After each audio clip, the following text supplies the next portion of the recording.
today for a special Fruition Partners and ServiceNow webinar entitled Become ServiceAware with ServiceWatch. While you were waiting for the webinar to begin, you probably noticed the slide currently up on the screen. There's a lot of talk surrounding ServiceWatch these days, so to give you every opportunity to learn about its purpose and benefits, we've paired up with ServiceNow to host a special ServiceWatch live demo in London on Thursday, October 23rd, and we're inviting everyone on this call to join us there. The event is free and will dive much deeper into the functionality and business relevance there. So think of today's webinar as just a small sample of what we'll be demoing on October 23rd. So to keep things moving, I encourage you to visit the URL up on the screen to learn more about the event, and you can register there as well.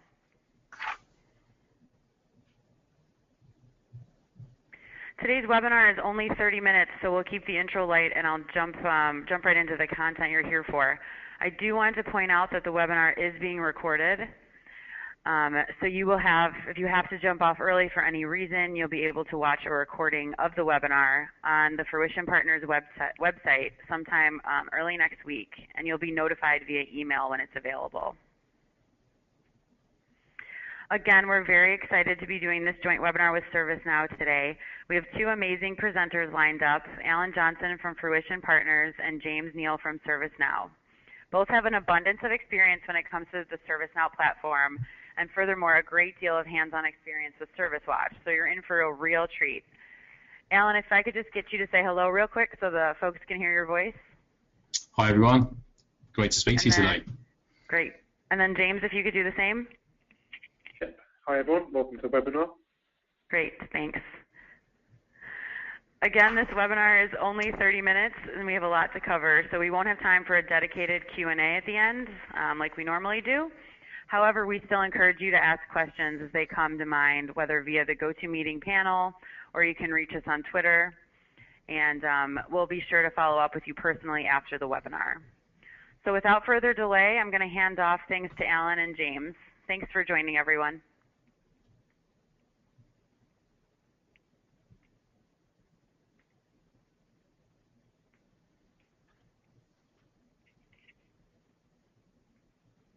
Hi everyone, it's Alan Johnson here. I'm a Service Delivery Manager at Fruition Partners. So very briefly, it's a very short session, so not going to spend too long on the agenda, but we're going to give you our view of why Service View, how it works, why we think it's different and why it's exciting, a brief overview of the architecture, and then James from ServiceNow is going to take us through a step-by-step view of all the features. We'll have a couple of poll questions on the way through because we're interested in your experiences in business service mapping in particular and discovery. And a closed wrap-up session. As Christina said, we're looking to get you along to the London event where there'll be opportunity to see the product live and ask more in-depth questions.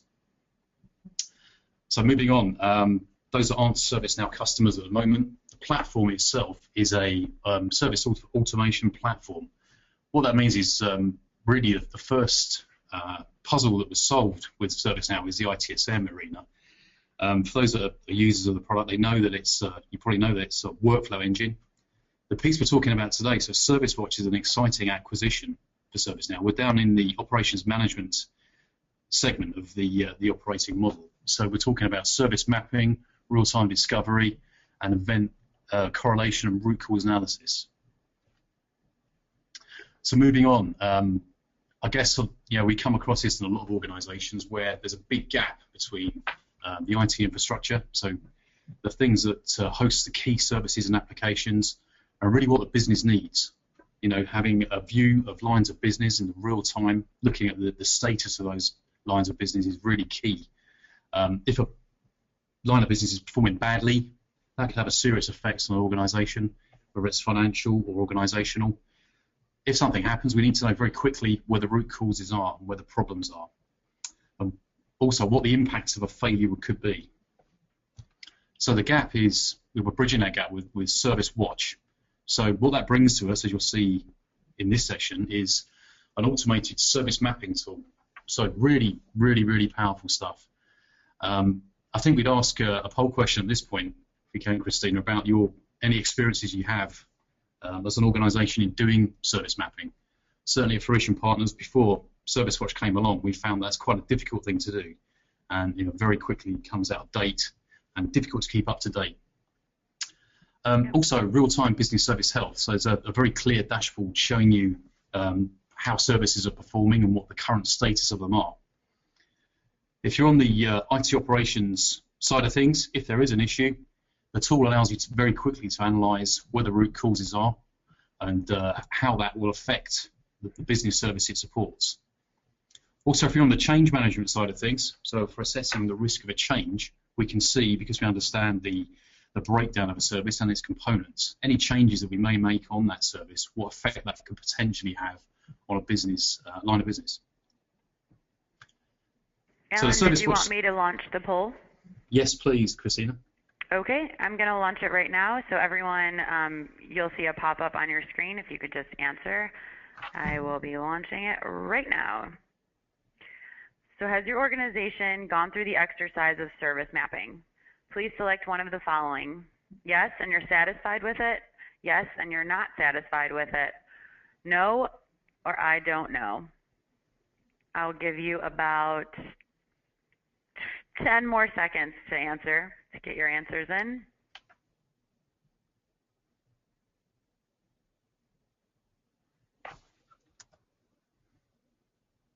Okay, and 3, 2, 1, I'm going to close the poll, and I will share the results with all of you. So, Alan, it looks like 48% are yes, but not satisfied. Yeah, okay, that's not a big surprise. Thank you for that. That's very interesting for us. Yep. I think certainly in line with our, our position in with doing this sort of thing in the past before ServiceWatch. Doing business service mapping is very difficult to do. Usually involve workshops, using discovery tools, and then really working with people in the business to understand how a service is or how a service is composed. So the ServiceWatch solution itself, if we can see this okay, there's really a number of use cases for it. Working at the top, it really accelerates and enhances your existing investment in a CMDB. So if you're a ServiceNow CMDB customer at the moment, this is going to accelerate that even more. The service models are fully automated and fully mapped, as you'll see later on with pattern files. There's a lot of these that are out of the box, so you don't have to develop a lot yourself, but it's highly configurable. You don't need to be a scripting expert to do this sort of stuff, so it goes in very quickly. It's not a heavy lift. Down the left here, service health monitoring. There's a very clear dashboard that shows you in real time the health of services, so providing a true business service management dashboard for business type users. Rapid problem isolation. So if you're on a service desk, if you're a part of a resolver group, looking at events that have happened within the infrastructure, root causes can be analysed and detailed very quickly, so we can get to the root cause of a problem, really stopping a lot of time being wasted on the handoff time when something happens. You can go straight to the supporting group that can fix it. Also, change impact analysis. We can look at the effect of a change historically, looking at the baseline of it. As we understand the topology of a service, we can see, for example, if we're upgrading a server, what impact that could potentially have on other services. There's also a key integration with existing event monitoring tools. So that's a really key point. We're not rolling out any agents here. It's an agentless solution, as you see later on. We work very closely with major vendors' tools to listen to those event sources coming in and being able to identify root causes, because we have really key service models. So the top-down discovery, this is the unique part of ServiceWatch and why I'm so excited about it. It's top-down, so it doesn't work in the same way as a traditional, in inverted commas, discovery tool does. It's not a scattergun approach. What we do is we have a defined entry point, so the methodology for getting this in is usually via the way that users access an application or a service, whether that's a URL or a login. From there, the service is unraveled in a fully automated way using pattern files and pattern matching against major application frameworks. We can soon unravel how that service is brought together. It's modeled in real time, so once we've got the service modeled up and running, we can then start monitoring each part of those components and showing you the effect that's having on the overall service. It's cross-technology, so doesn't matter if it's Unix, Linux, Windows, what the application framework is. There's the patterns behind this that will allow you to discover the service point and the service model. So another key point is agentless. We don't need to roll out agents with this technology. It works on a collector service, which is agentless, so it uses things like SNMP, WMI, and other technologies to gather that discovery information, bring it back into ServiceWatch. Because it's collector-based, it's highly scalable. So if you have a large infrastructure, this solution can scale to discover and start managing that very quickly. So just appearing there is a kind of topological view we can see within ServiceWatch. So these very clearly show you the components of a service as it's been discovered, and also in real time any events that have affected any parts of those components. A lot of this is pattern files behind the scenes, so we don't have to write pattern files every time. So there are a whole library that we can fall back on of things to discover very quickly. So if you have Apache, Tomcat, those sorts of things, we understand that within this technology it can be discovered very quickly. So we like to use the adage, map a service a day. It goes in quickly and it automatically maps services to your IT infrastructure. So just reinforcing some of the use cases, on the right here we can see an example of the real-time service dashboard. So it allows end users and business units to be able to see the status of their current service. Isolating problems very quickly. If there's a very simply, if there's a red over here in the dashboard, we can drill down very quickly to the root cause of that problem and look at any affecting events that have affected that. If you're in a change management team, or if you're looking at the impacts of a change, you can very quickly, because we understand the topology of a service, figure out how services are perhaps interrelated and the risk behind rolling out a change, and also compare, go back in time from events that have been discovered in the past, how that's changed, and any unauthorized changes that may have happened. So a take-home point, this goes in quickly, okay? So the way we work with this at Fruition ServiceNow is we identify services. We ask customers which key services they need to manage. We have an entry point for that, so that's the unique point of ServiceWatch. From that point down, it unravels the service from the entry point, and from that point, it creates a topology within the tool and allows us to start monitoring the end user experience and also the effect of any application server outages on that service. This is a real-time customer implementation. We're picking on the big four guys here, I'm not going to mention them, but we do have some experience at Fruition here in the past of putting in some of the big four tools. They take a long time, and usually they take a lot of servers as well to host the software, and it's a heavy lift to roll them out. In comparison, as you can see here, ServiceWatch is a SaaS-based tool, so you don't need to own the software, you don't need to roll anything out apart from an on-site collector. We can start modeling very quickly, so you see results very quickly. Okay, so at that point, I'm going to hand over to James. He's going to give you more of an in-depth view of the tool set. But the take-home points here are very quickly, with ServiceWatch, you can start managing business services quickly. It really enhances your investment in your CMDB, if you have one, or a CMS, to become ServiceAware. So it extends that capability. It goes in fast. That's a really key point. It doesn't take ages to do. We can demonstrate value very quickly in this tool. As it's SaaS-based, it's affordable, and again, the beauty of that is you don't need to host the management servers that support it. So at this point, I'm going to hand over to James. I think we've got another question, Christina, on the poll. Yep, we did. So James, you now have presenter, and I will launch the poll before you get started. Okay, thanks, Christina. So the next poll is, how easy is it to gain accurate insights into how your services are delivered and how they are performing?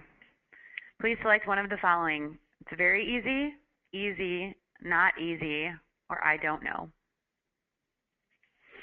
I need some Jeopardy music or something here, I think, but I'll give you all about 15 more seconds to get your answers in.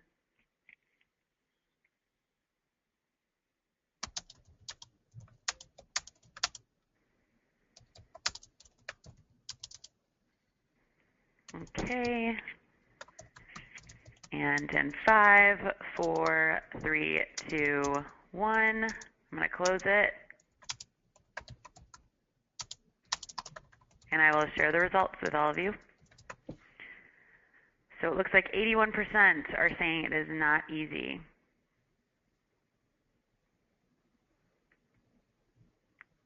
And I'll let you take it away with that info, James. Okay, thanks, Christina. So hopefully you should all be now seeing my screen. So just before I dive in and give you a little bit of a window into some of the technical features of ServiceWatch, I think that poll very clearly illustrates the challenges that a lot of people have. And that's really in terms of mapping out that business service. And Alan's already touched upon a number of those points. Now, business service management is very much a top-down approach.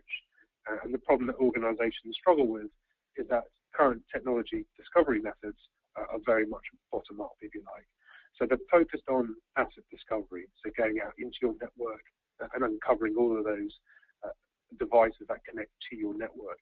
Then to take that to a business service perspective means looking at all those tens, hundreds, thousands of items and then trying to manually and logically string them together to make a business service. With ServiceWatch, we take a very different approach. We start with the entry point that a user accesses that business service. So it could be a URL or any other number of different entry point types. So the system comes with an awful lot of the standard entry point types that you'd expect, and you've also got the ability to completely create custom entry points as well if you have your own homegrown applications. Now, we'll take that entry point, say in the example of a URL, and use that as the starting point. So, for example, it could be you're accessing the financial portion of a corporate website, and so that can then map out that financial business service. You can then further streamline that and maybe look at just the payroll component of financials. So what happens then is that ServiceWatch will take that particular URL and will start to pull out certain elements of it. So it will resolve the host name, it will take away the specific part of the web page that you're looking to address. It will also look at the port that you're connecting across and of course the transport. So all of those technical details are held within the entry point configuration. And what happens then is the collectors that are based within your network will then start to look for that specific first entry point type. So it will look at the first tier it connects to. James, sorry to interrupt you. Some people are saying that they cannot see your screen. Okay. I personally can, but maybe if you just stop presenting and then re-show it, maybe that'll fix the problem for some people. Thanks. Okay. So can you see my screen now? I can see it. Okay, so hopefully everyone else can see that as well now. Again, and if not, for some reason, if anyone can't see it, we will be sending out a copy of this as well as the recording after. All right. Okay. Thanks. So, no problem. So hopefully you'll be now seeing my screen again. And so within here, we're looking at a service model as built out by ServiceWatch. So it will have taken that first entry point and will have looked at the first tier it hits, and then it will begin to identify and classify that tier. In the example on screen, it's actually a load balancer. And then it works programmatically based on those patterns that Alan mentioned. So we'll look at the load balancer's config and say, okay, well, what do you connect to? And that may be a clustered set of web servers. And then from those web servers or classifications, it will then say, what's the next logical layer? And it will work programmatically and targeted way down to that application stack to the very end, whether it's a NetApp filer or a SQL database.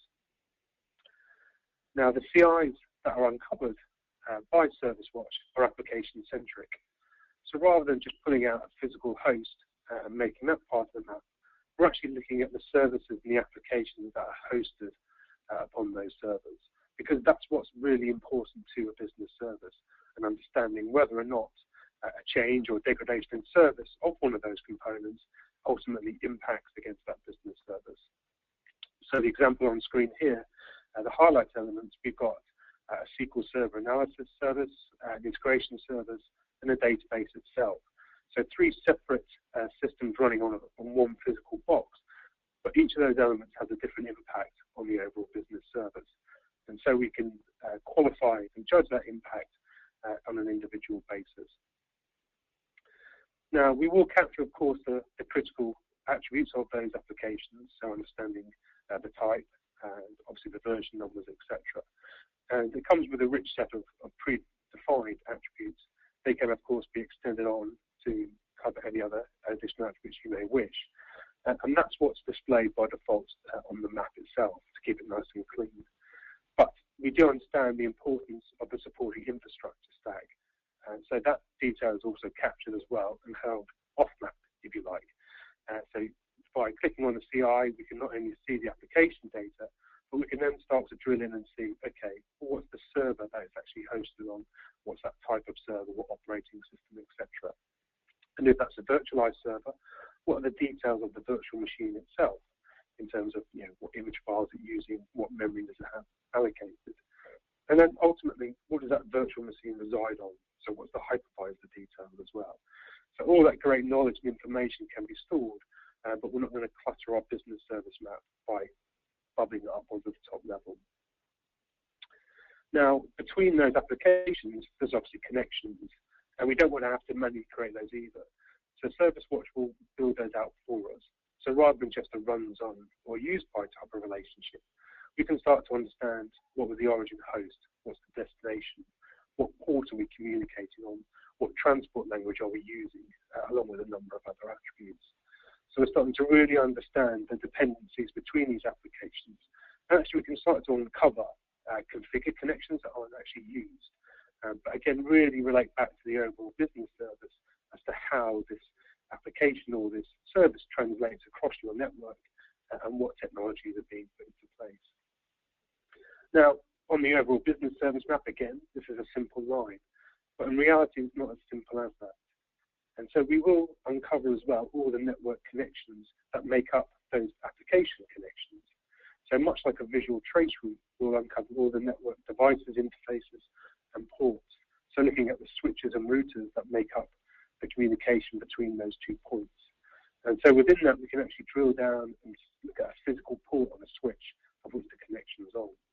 So if we see an alert from any of the network monitoring devices, we can directly relate that up to a connection between a set of applications and ultimately understand the impact on the overall business service to really help speed up some of the troubleshooting from those infrastructure components.